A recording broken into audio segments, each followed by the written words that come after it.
Hello friends, welcome to Sonali's kitchen Marathi.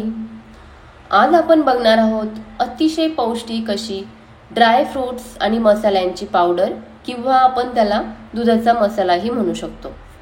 थंडी असो किंवा पावसाळा, गरमागरम दुधामध्ये ही पावडर मिक्स करून जर अगदी लहान मुलांपासून मोठ्यांपर्यंत घेतली तर बुद्धिमत्ता, स्मरणशक्ती वाढतेच, तसेच शरीराचे आरोग्य व्यवस्थित ठेवण्यासाठी म्हणजेच बदलत्या वातावरणाचा शरीरावर वाईट परिणाम होऊ नये, सर्दी खोकला अशा अनेक व्हायरल आजारांपासून दूर ठेवण्यासाठी रोज 1 ग्लास दुधामध्ये 1 चमचा ही पावडर घ्यायची आहे। मुलेही आवडीने दूध संपवतील जर अशा पद्धतीने दुधातील पौष्टिक पावडर बनवून ठेवली तर। वेळ न घालवता रेसिपीला सुरुवात करू। तत्पूर्वी चॅनलवर नवीन असाल तर सोनालीज किचन मराठी चॅनलला सबस्क्राईब करा। रेसिपी आवडल्यास लाईक, शेअर आणि कमेंट नक्की करा। तर दुधाचा मसाला बनवण्यासाठी सर्वात प्रथम गॅसवर कढई ठेवायची। कढईमध्ये 1 वाटी बदाम, अर्धा वाटी काजू, अर्धा वाटी पिस्ता आणि अर्धा वाटीच्याही निम्मे अक्रोड घालायचे। तसेच 2-3 दालचिनीचे तुकडे, अगदी 1-1 इंचाचे दालचिनीचे तुकडे, अर्धा चमचा म्हणजेच 20 ते 25 लवंग, अर्धा चमचा काळी मिरी, 10-12 वेलदोडे, तसेच छोटासा जायफळचा तुकडा आणि 2 चमचे बडीशोप घालायची। छान असे कमी फ्लेमवरच गरम करून घ्यायचे आहे। फक्त व्यवस्थित गरम करायचे आहे, आपण ह्या जिन्नस भाजणार नाहीये। तर ह्या जिन्नस भाजायच्या नाहीये।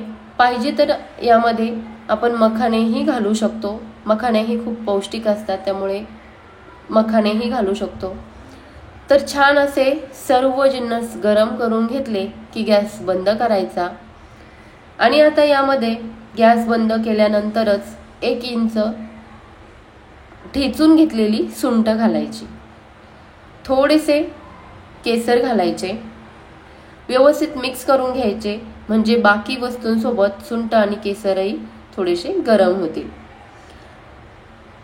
आता एखाद्या प्लेटमध्ये थंड होण्यासाठी हे जिन्नस सर्व काढून घ्यायचं आहे।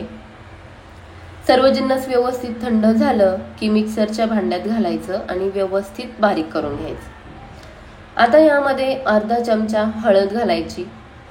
हळद घालून झाली की धाग्याची खडी साखर घालायची।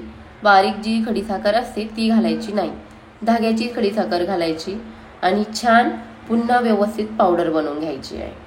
ही पावडर महिनाभर स्टोअर करू शकतो। यामध्ये असलेले सर्व जिन्नस पौष्टिक आणि शरीराला फायदेशीर आहेत। तर ही पावडर रोज दुधामध्ये 1 ग्लाससाठी 1 चमचा या पद्धतीने घालून छान दूध उकळून घ्यायचे आणि गरमागरम पौष्टिक मसाला दुधाचा आनंद घ्यायचा। यामुळे सर्दी, खोकला, व्हायरल इन्फेक्शन अशा अनेक गोष्टींपासून लहान मुले तसेच मोठेही दूर राहतील।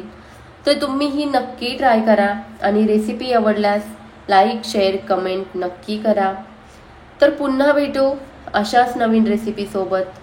तोपर्यंत मस्त खा आणि स्वस्थ राहा। Thanks for watching.